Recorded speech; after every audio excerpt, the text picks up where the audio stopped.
I'm going to take you back to Shanghai, China 2007, a year and race that Lewis Hamilton remembers so dearly. The rookie Brit, on the verge of winning his first world title, leads the race for more than half the race distance. He only needed to finish in 5th position, and that would statistically hand the trophy to Hamilton ahead of the Brazilian Grand Prix.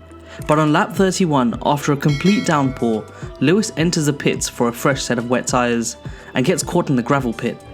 Anyway, comes Lewis Hamilton, he goes straight on into the gravel track. Can he keep the wheels spinning? Can he get some momentum going?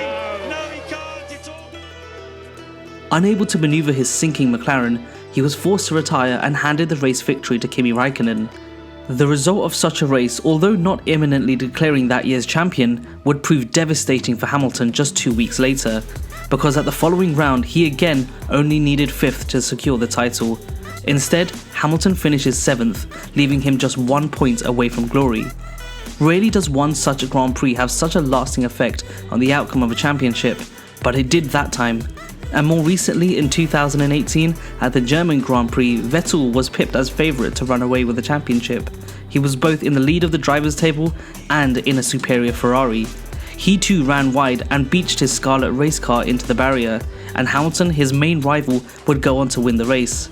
It was that one fateful race where Vettel would lose the momentum and throughout the rest of the season was unable to amount to much else. Now, you could be forgiven if you missed the 2021 French Grand Prix. After all, it has its fair share of boring outcomes. Apart from perhaps the McLarens fighting up the grid, the final few laps of a brilliantly quick Verstappen, and a heated radio message from Bottas. Why the fuck no one listened to me when I said it's gonna be a two-stopper? Fucking hell. The French Grand Prix was expectedly underwhelming. But I'm not here to bash all things Paul Ricard. That I'll leave to Ben from BMPH. Instead, I want to explore how the French Grand Prix, the Styrian Grand Prix, and finally the Austrian Grand Prix will massively affect the championship in a way that's never happened before. All this up next. I know you're gonna dig this.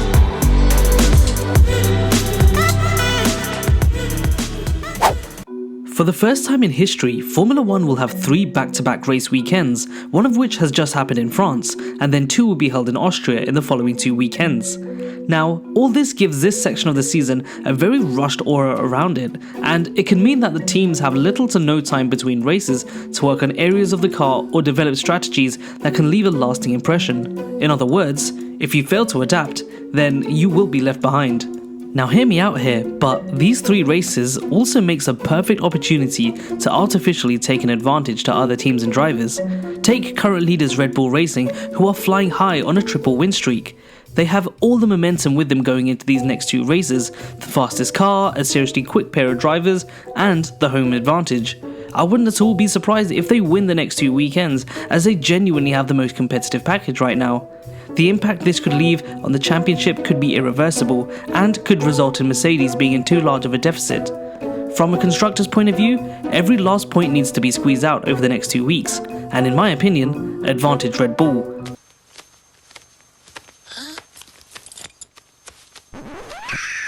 Red Bull gives you wings. But it's also remarkably naive to write off Hamilton and his Mercedes. If there's anyone you can count on a comeback, it's most certainly the 7-time world champion. And even if the points yield is in deficit to Verstappen come Silverstone, there's no shortage in the fight that the veteran Hamilton has, and he's proved this time and time again. Now, I know what you're all thinking. Smeet, what the hell are you talking about? What's going on with you? What are you talking about? There's like a million races this season. The effects of these 2 weekends will have nothing compared to the rest of the season. So, where are you going with this? Well friends, let me change the perspective. Okay. Consider teams down the order. Think about 3rd place McLaren. Now, in my opinion, they can benefit most from these next 2 weekends.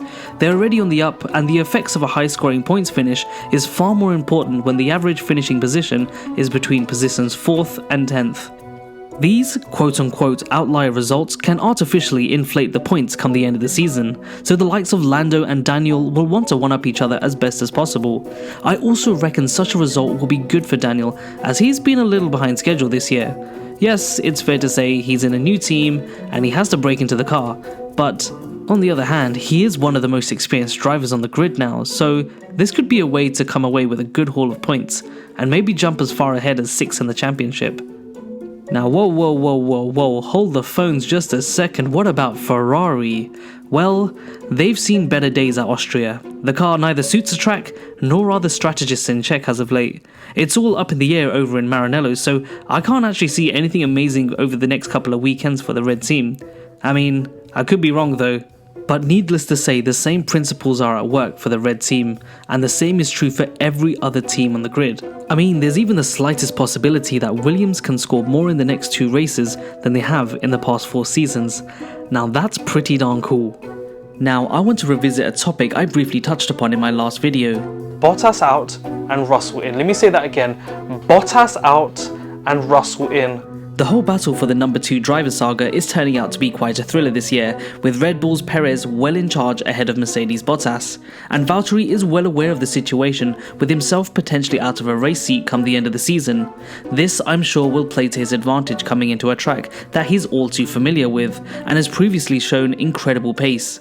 Well, he too can benefit from the same kind of uniqueness around the dual race at this circuit, going as far as even picking up his first win of the season.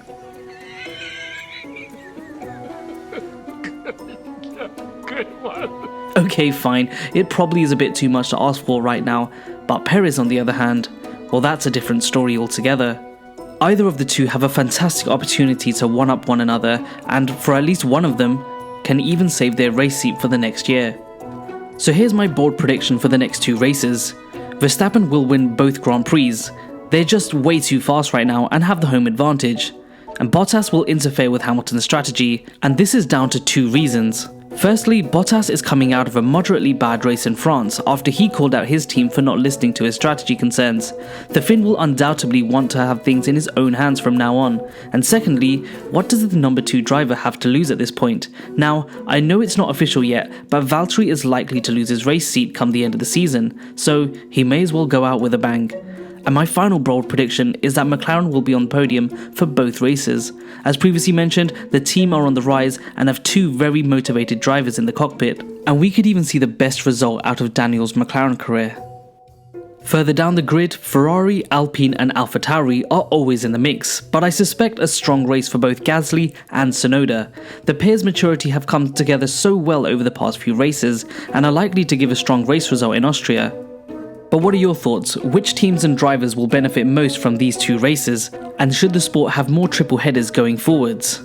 I for one have always been under the impression that more is better in Formula 1, but maybe, just maybe, we're at the point where there are just too many race weekends. Want to see more content like this? Hit the subscribe button and hit the bell icon so that you'll always be notified of any new uploads to the channel. By doing this, the channel will grow and help pump out my videos to the first page of YouTube. And with that being said, we'll catch you on the next one.